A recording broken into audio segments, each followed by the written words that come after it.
It's been a minute since I did this, and it's because I'm a massive procrastinator. That's okay. We're here now, and we're doing 2 months. We got April and May. So let's get into my budget report and net worth update. Hey friends, I am Sarah, also known as Budget Girl here on the internet, and you might have realized by the name that I like to budget. I actually think it is one of the key tools to building wealth and to mastering your money, and I do it every single month, even if I'm not always great at reporting it to the internet every month. I get there eventually. However, I track every single dollar that I make and every single dollar that I spend, and I put it all in this spreadsheet, and it helps me meet my money goals. If you need to master your money or want to get better at it, what you can do is actually purchase this budget from me in my Etsy shop. I'll have a link down below.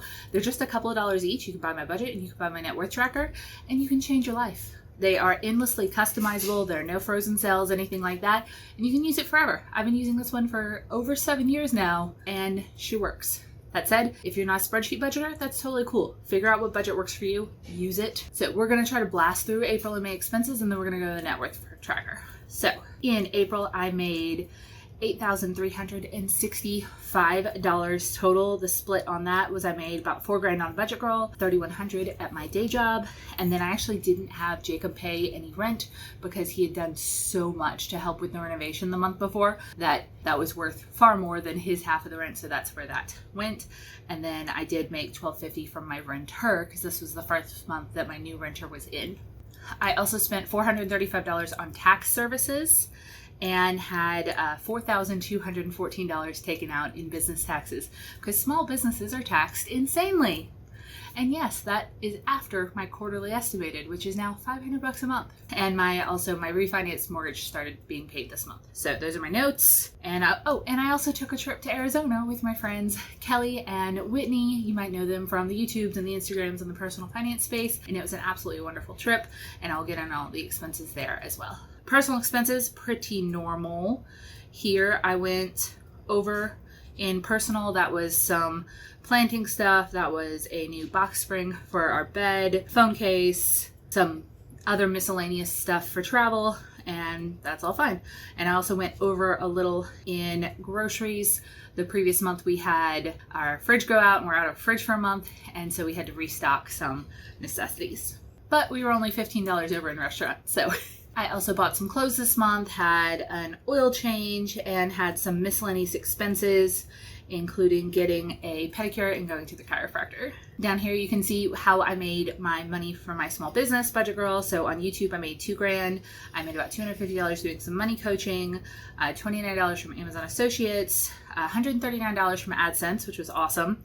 And then I made $625 and $528 off of Etsy. And another $235. Good month on Etsy. And made some affiliate money as well that totaled out to $4,000. And then my expenses for Budget Girl were almost half that. $500 is the biggest one, saving for quarterly estimated taxes. And then I had to renew my PO box. I paid for some articles and some templates, video editor, the tax prep, business portion of my tax prep, other regular subscription expenses for Budget Girl. And then for Budget Girl properties, I actually only spent an additional $35 on some new smart key locks that I really like. I decided to put them on side B as well. And I actually have a whole Amazon shop of all of my favorite rental and house tools that I use during the reno. Those videos are coming. I swear they just take a while. It's a lot of footage. And I put all my favorites in that. That'll also be linked below.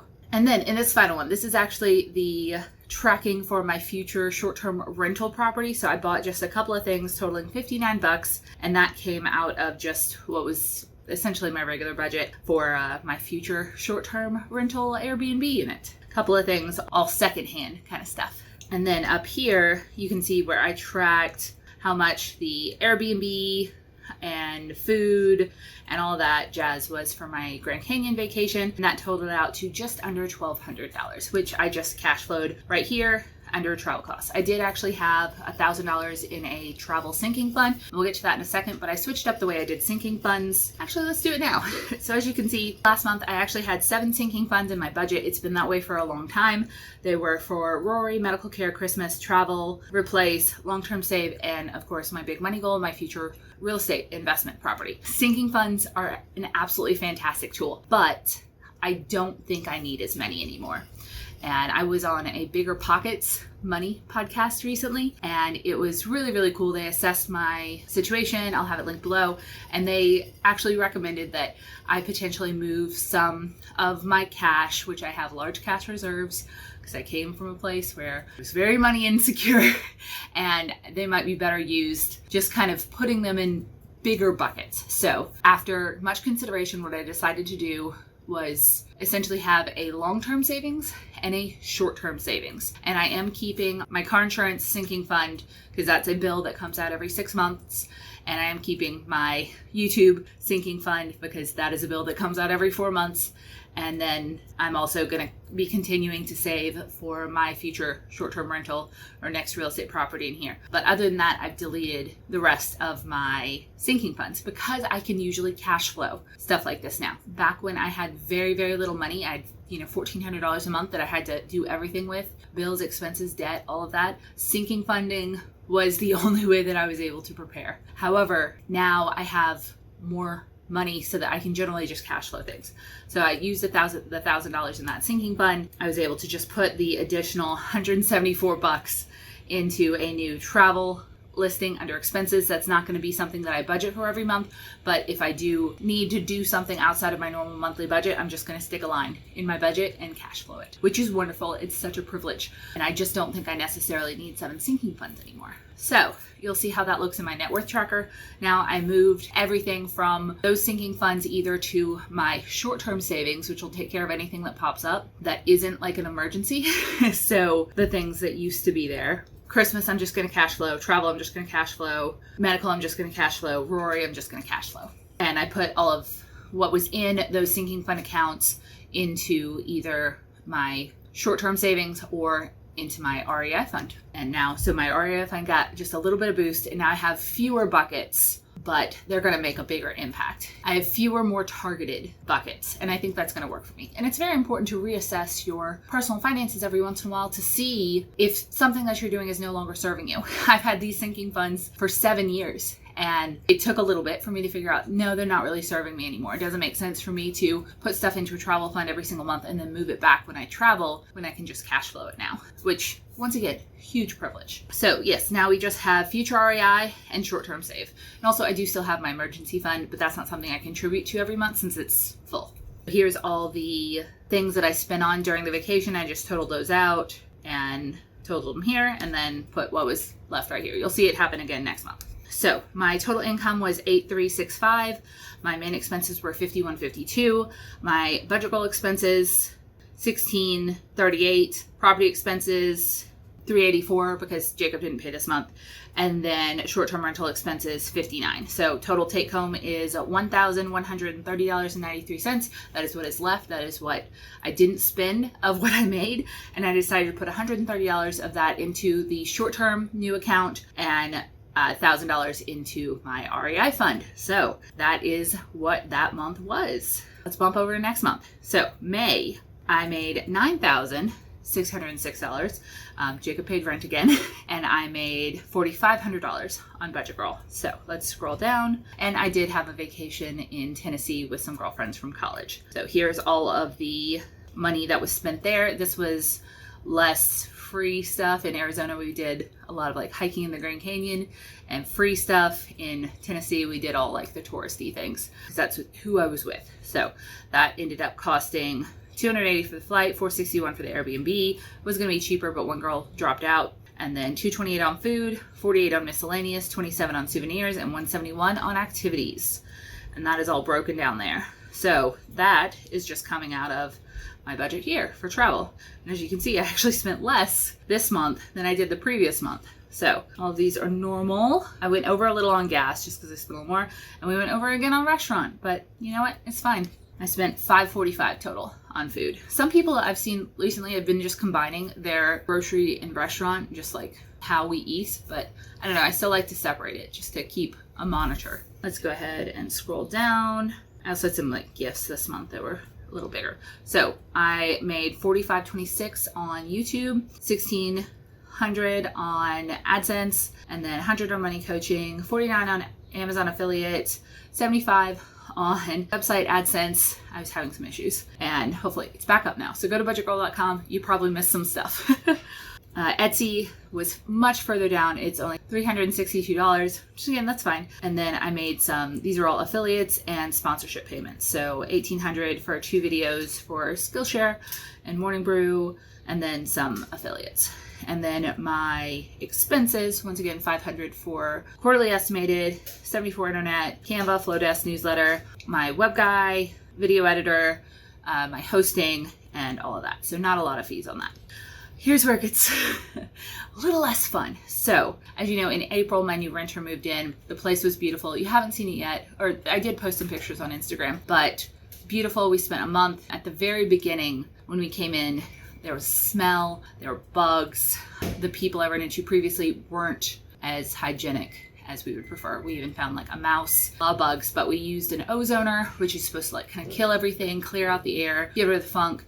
And then we repainted the entire apartment. We scrubbed the entire apartment. We sprayed for bugs twice at the beginning and at the end. Weren't seeing any when we turned over the keys, but once my renter moved in, apparently bugs lay eggs, and the eggs take time to hatch. Usually there's like an incubation period of like 20 something days. So towards the end of April, she started seeing bugs in her kitchen, which is horrifying. So what we did, we immediately called Orkin out, like professional pest services. I don't mess with this kind of thing. And we got them to, we sealed all the holes that they could be getting in. We sprayed the heavy duty stuff, all that jazz. And that cost $216. And we did it on my side too, even though we weren't seeing any bugs over there. And then we had them come out a week later because she was still seeing some bugs, but fewer. What happened was they got like in the back of her fridge, which is disgusting. And I would be so mad. And I was, because I didn't know they were there. And we cleaned, but you don't like rip off the back of the fridge. Anyway, I hated this for my renter who was getting out of like a bad renting situation.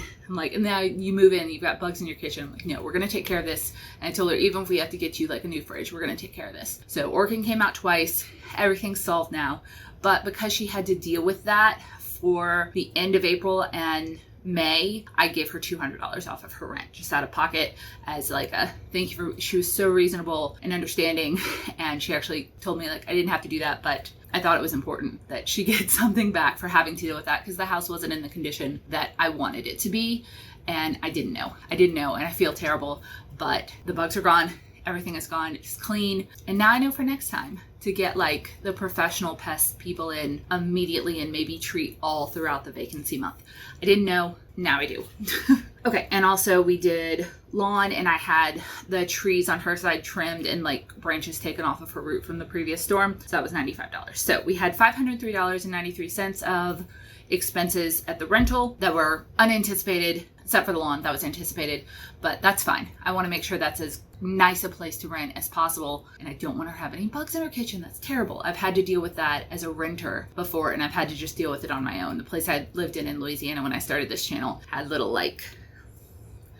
roaches in the kitchen when I moved in, and I had to use like borax and just try to kill them and seal everything out myself because the landlords wouldn't do anything about it, and I don't want to be that kind of landlord. So we're good. And then for the future Airbnb, I ordered a bunch of Kilm pillow covers. They're actually really gorgeous, off of Etsy, and they came in, and those are going to be beautiful.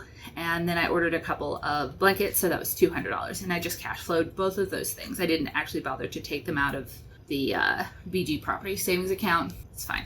So total income $9606. Oh, $6,019. I did spend more on main expenses, minus $1,018 in Budget Girl expenses, minus $503 in property expenses. Figure out where I moved that a second ago. And I had $2,065 left in my budget of income minus expenses, which is great. And I just threw all of that at my rental property. So let's move on over to my net worth tracker, and don't be shocked. Okay.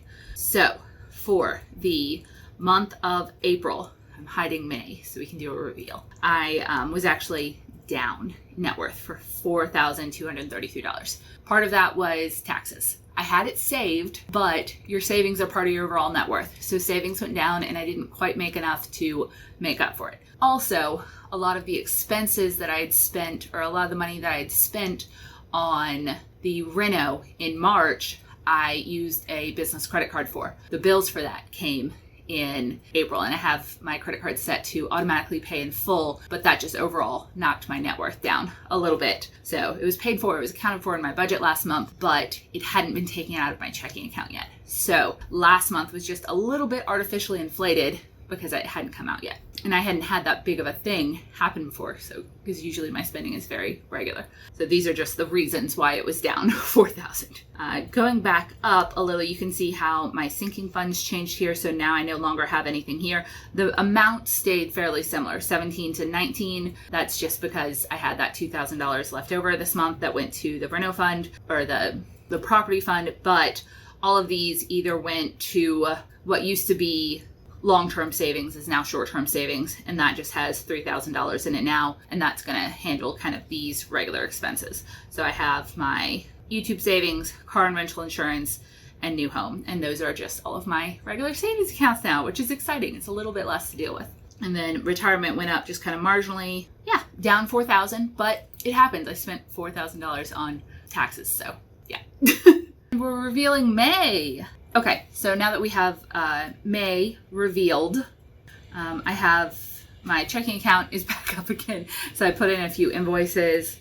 So I've got about $8,000 in my two checkings, my $10,000 emergency fund, $15,000 duplex fund, and $3,000 in short-term savings, totaling $27,000 in cash savings and checking. And then in my sinking funds, I have $19,000 in my next real estate adventure fund, which is so exciting. Like, you can do something with $20,000 in the real estate world. So who knows? It's probably going to take a while longer, but that's okay. Making progress. $470 in rental and car insurance and $2,500 in YouTube taxes, and then no other sinking funds. However, my total savings is $50,000 cash liquid. Some people may think that's too much. That's a nice little security chunk for me. I may make future changes, but I'm pretty happy with the way it is right now. I mean, $20,000 of that is for my next home purchase or my next real estate purchase, and you're supposed to keep that in liquid anyway. I don't want to invest that in case I need to access it. So, all right, next up I have $40,000 or $40,466 in retirement funds, $2,500 in other investments, and my duplex and car are worth the same. My mortgage went down marginally, $400, and my new net worth is $121,722, which is up $9,000 from the previous month.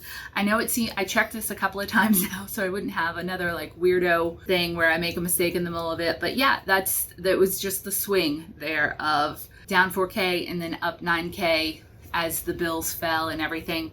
I am still moving upwards. Nobody panic, which is another reason I'm kind of glad I'm doing these two videos together. And yeah, my net worth is continuing to grow. So, cash flowed some stuff. As for the year, I am up $26,000, and we're halfway in, which is not bad. That's how much I used to make in a year, and now that's how much my net worth has grown in half a year. I'm really excited, and I hope you find it as fun as I do to kind of walk through this and see these slow, steady steps I'm taking towards wealth. If you've been with me for the last 7 years, the last 3 or 5 years or whatever, you've seen how much progress I've made, and I want to encourage you that this is entirely possible. I started this channel making $1,400 a month and had so much debt. There's no such thing as get rich quick. Most of the get rich quick things are a scam. You can do it slowly. Marginal progress every single month, tracking your money makes a huge, huge difference. And I honestly believe that you can do it. I did it. I'm not a math genius. I'm not amazing at any of this. It's entirely possible. I believe in you and I want to root for you. So if you want to continue rooting for me, I would love it if you subscribed. I'm trying to get to 100,000 subscribers here on YouTube. And also like this video if you like these. If you want to get my budget or net worth tracker and track your own money mastery, you can get them at Etsy down below. They're just a few bucks each. And I will see you guys next time. Tell me your money win of the month or the last 2 months. I would love to hear it and root for you in the comments. I will see you guys later. Bye.